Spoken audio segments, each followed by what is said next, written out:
जी नमस्कार। स्वागत है दोस्तों आपके अपने यूट्यूब चैनल हिंदी परीक्षा इसके पर। तो आज की इस वीडियो में हम लोग बात करेंगे आप लोगों का MHD 3 के इम्पोर्टेंट क्वेश्चन आंसर के बारे में। और क्वेश्चन है, किसान जीवन के परिप्रेक्ष्य में गोदान का मूल्यांकन कीजिए। बहुत ही इम्पोर्टेंट प्रश्न है, बार बार एग्जाम में पूछा जाता है। ठीक है, तो बढ़ते हैं आगे और देख लेते हैं हमारे इस प्रश्न के उत्तर में क्या लिखेंगे। उत्तर में लिखेंगे कि गोदान जो है वो मुंशी प्रेमचंद द्वारा रचित है, जिन्हें कहानी सम्राट कहा जाता है। ठीक है, तो गोदान प्रेमचंद का कालजयी उपन्यास है जो भारतीय किसान जीवन के यथार्थ को चित्रित करता है। यह उपन्यास न केवल किसान जीवन की कठिनाइयों को उजागर करता है बल्कि सामाजिक, आर्थिक और धार्मिक रचनाओं के कारण उनके शोषण और संघर्ष को भी प्रभावी ढंग से प्रस्तुत करता है। मतलब गोदान जो है वो प्रेमचंद जी का एक कालजयी रचना है। मतलब ये किसी भी समय में अगर आप पढ़ेंगे तो आपको इसके जिस समय में ये रचा गया था उसकी पूरी की पूरी छवि आप लोगों के सामने दिखाई देगी। इस तरह से ये रचना गोदान लिखा गया है। और गोदान का मतलब होता है गौ माता का दान। ठीक है, तो कहा गया है कि जो भारत किसान जीवन के यथार्थ को चित्रित करता है, क्योंकि ये इस गोदान में किसान जीवन के बारे में बताया गया है। और ये एक उपन्यास है और यह उपन्यास न केवल किसान जीवन की कठिनाई को उजागर करता है बल्कि उस समय के सामाजिक, उस समय के आर्थिक और धार्मिक जो संरचना बना हुआ था, जिसमें शोषण हो रहा था, जिसमें संघर्ष था, इन सारी चीज़ों को बहुत ही बेहतर ढंग से प्रस्तुत करता है। तो किसान जीवन के परिप्रेक्ष्य में गोदान का अगर मूल्यांकन करेंगे तो हम लोग इस वीडियो में पॉइंट वाइज बात करेंगे। ठीक है, ताकि आप लोगों के जो एग्जाम में अगर आप लोग पॉइंट वाइज लिखते हैं तो आप लोगों को अच्छे मार्क्स मिलने के चांस ज़्यादा रहते हैं। तो बताया गया है कि किसान जीवन का यथार्थ चित्रण, पहला नंबर पॉइंट में हम लोग लिखेंगे कि किसान जीवन का यथार्थ चित्रण, जिसमें होरी नामक एक होरी जो है वो इस उपन्यास का केंद्रीय पात्र है, जो भारतीय किसान के आदर्श और पीड़ा का प्रतीक है। ठीक है, उसकी पूरी जिंदगी अपनी भूमि, परिवार और गाय खरीदने की आकांक्षा में संघर्ष करते हुए बीतती है। जो होरी होता है इसके उपन्यास में होरी से ही उपन्यास की स्टार्टिंग होती है और इसमें उसकी पूरी जिंदगी बीत जाती है अपनी भूमि के बारे में, परिवार के बारे में और एक गाय खरीदने की आकांक्षा उसके मन में रहती है।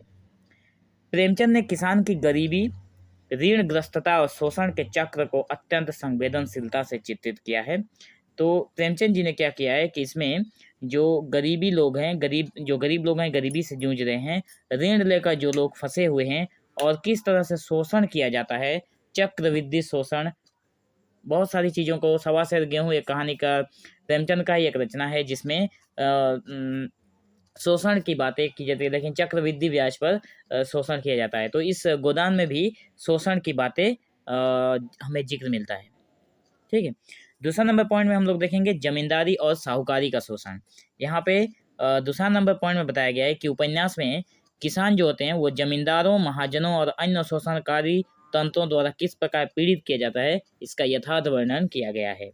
जब आप उपन्यास पढ़ेंगे तो आप लोगों को समझ में आएगा कि किस तरह से किसानों को जमींदार और महाजन जो होते हैं वो शोषण कर रहे हैं। होरी जैसे किसान मेहनत करने के बावजूद ऋणों के जाल से बाहर नहीं निकल पाते और अंततः बर्बाद हो जाते हैं।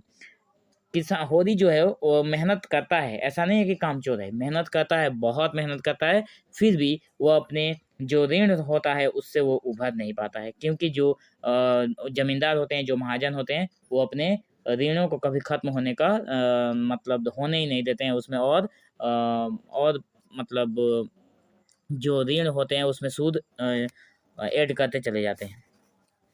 पारिवारिक और सामाजिक दबाव होता है। ठीक है, तो पॉइंट वाइज 3 नंबर में लिखेंगे कि पारिवारिक और सामाजिक भी दबाव है। तो किसान न केवल आर्थिक समस्याओं से जूझता है बल्कि परिवार और समाज के दबाव भी उसकी ज़िंदगी को कठिन बना देते हैं। परिवार का भी दबाव रहता है और समाज का भी दबाव होता है, तो उसके पास आर्थिक समस्याएं तो बनी रहती हैं, साथ में ये दोनों हैं तो वो और भी कमज़ोर हो जाता है, चाहे होरी हो या फिर उस समय का कोई भी किसान। ठीक है, तो होरी का संघर्ष यह भी दिखाता है कि समाज में जो परंपराएं हैं, रीति रिवाज है, धार्मिक अपेक्षाओं के कारण किसान अपनी इच्छाओं और सपनों को त्यागने के लिए मजबूर हो जाता है। यहाँ पे किसान जो होते हैं वो अपने मन की जो इच्छा होती है, जो स्वप्न होते हैं, उसे वे लोग भूलने के लिए मजबूर हो जाते हैं। चौथे नंबर पॉइंट में लिखेंगे कि गरीबी और भूख की त्रासदी होती है। होरी जो होता है होरी और उसके जो परिवार की स्थिति गरीबी और भूख की चरम सीमा को दर्शाती है। यहाँ पे होरी और उसके परिवार की जो गरीबी और भूख की जो चरम सीमा होती है उसको दर्शाती है इस उपन्यास में। उनकी मेहनत का फल साहूकार और जमींदार ले जाते हैं। ये जितना मेहनत करते हैं उससे उसका सारा फल साहूकार और जमींदार को मिलता है, जबकि वे स्वयं मूलभूत आवश्यकताओं से वंचित रह जाते हैं। यहाँ पे होरी और परिवार उसके परिवार को कहा गया है कि जो उन्हें मूलभूत मतलब जो उनके अधिकार में था, जो आवश्यकता उन्हें मिलना चाहिए था, जो उनको सुजुग सुविधा मिलनी चाहिए थी, इतनी मेहनत करने के बावजूद वो नहीं मिल पाता है। सारा का सारा साहूकार और जमींदार लूट ले जाते हैं। यह उपन्यास उस दौर की सामाजिक आर्थिक परिस्थितियों को उजागर करता है जब किसान की गरीबी और भूख एक सामान्य स्थिति थी। ठीक है, 5वें नंबर जो पॉइंट है उसमें हम लोग देखेंगे धार्मिक और सांस्कृतिक इसमें बंधन भी है।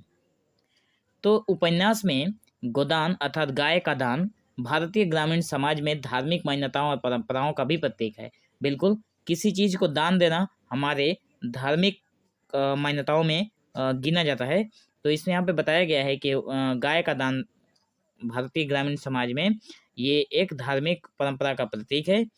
होरी की यह आकांक्षा थी कि वो मरते समय गाय का दान कर सके। किसान की धार्मिक और सांस्कृतिक मान्यताओं के महत्व को दर्शाती है। भले ही वो इसके लिए और अधिक कर्ज में क्यों न डूब जाए, लेकिन वो गाय दान जरूर करेगा, उसकी यह इच्छा थी। स्त्रियों की भूमिका भी होती है। तो इस पॉइंट में इस आंसर में एक पॉइंट और हम लोग लिख सकते हैं कि स्त्रियों की भूमिका क्या थी। तो किसान जीवन में स्त्रियों की भूमिका को भी प्रेमचंद ने बखूबी दिखाया है। धनिया जो कि होरी की पत्नी है, धनिया जैसे पात्र सामाजिक और आर्थिक कठिनाइयों के बावजूद परिवार को संभालती है और अपने नैतिक मूल्यों पर अडिग रहती है। अडिग रहना मतलब कभी भी अपने नैतिक मूल्यों से न घबराना न हटना। समाजवाद और सामूहिकता का क्या संदेश है? प्रेमचंद ने किसान जीवन के यथार्थ चित्रण के साथ साथ यह भी दिखाया है कि समाज में सह अस्तित्व और सामूहिकता ही किसानों के लिए एकमात्र आशा का स्रोत हो सकता है।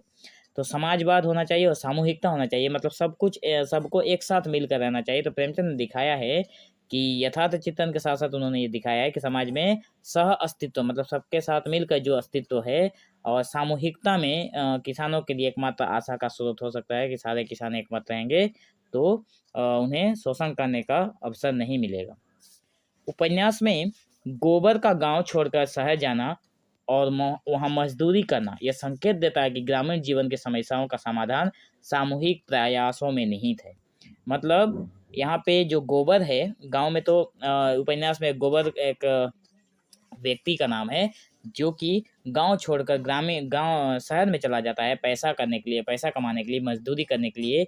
तो वो इसका मतलब उदाहरण दे रहा है यहाँ पे कि ग्रामीण जीवन की जो समस्या है उसमें उसका समाधान करने के लिए सारे किसानों को सामूहिक प्रयास करने चाहिए थे। ठीक है, निष्कर्ष में हम लोग लिखेंगे कि गोदान भारतीय किसान के जीवन की कठिनाइयों, शोषण और संघर्ष का व्यापक और गहन चित्रण करता है। जो गोदान है, गाय का दान, ये उपन्यास हमारे भारतीय जीवन की जो कठिनाई है, किसानों की जो कठिनाई है, उनके शोषण किस प्रकार हो रहे हैं, वो किस तरह से संघर्ष कर रहे हैं अपने जीवन में, इन सारी चीज़ों का चित्रण करता है। होरी का जीवन एक प्रतीकात्मक कथा है। होरी को यहाँ पे प्रतीक के रूप में रखा गया है, ठीक है, जो बताती है कि किस प्रकार किसान अपनी मेहनत, कर्तव्य और त्याग के बावजूद समाज में सबसे निचले स्तर पर बना रहता है। मतलब किसान को सबसे निचले स्तर पर दिखाया गया है। होरी एक प्रतीक के रूप में है क्योंकि सिर्फ होरी नहीं था, जिस समय प्रेमचंद इस उपन्यास को लिख रहे थे ऐसे हजारों किसान रहे होंगे जो इसी समस्या से जूझ रहे थे। ठीक है, तो प्रेमचंद ने इस उपन्यास के माध्यम से भारतीय कृषि व्यवस्था पर इन्होंने और ग्रामीण समाज पर और किसान की जो पीड़ा को न केवल उजागर किया है बल्कि उन समस्याओं का समाधान सामूहिकता, न्याय और समानता के माध्यम से खोजने का संदेश दिया है। ठीक है, तो यहाँ पे जो प्रेमचंद जी हैं वो बता रहे हैं कि इन सारी चीज़ों के ऊपर तो खुलासा करते ही हैं, लेकिन साथ ही साथ में ये भी बताए हैं कि किस तरह से इन समस्याओं का समाधान हो सकता है। और इस समस्याओं का समाधान उन्होंने सामूहिकता को बताया है, न्याय के ऊपर बताया है और समानता के माध्यम से खोजने का उन्होंने प्रयास किया था। तो आज की वीडियो में बस इतना ही। नेक्स्ट वीडियो में हम बात करेंगे आप लोगों के लिए एक और ही इम्पोर्टेंट क्वेश्चन आंसर, जो कि आप लोगों के नेक्स्ट एग्जाम के लिए बहुत ही इम्पोर्टेंट हो सकता है। सो वीडियो में अंत तक बने रहने के लिए धन्यवाद। लेकिन और एक बात मैं बता दूं, अगर आप लोगों को इसका पीडीएफ लिंक चाहिए तो पीडीएफ चाहिए तो आप लोग डिस्क्रिप्शन में लिंक मिलेगा, जाकर टेलीग्राम को ज्वाइन कीजिए और सारी पीडीएफ आप लोग फ्री में डाउनलोड कीजिए। So thank you for watching this video. Have an awesome day.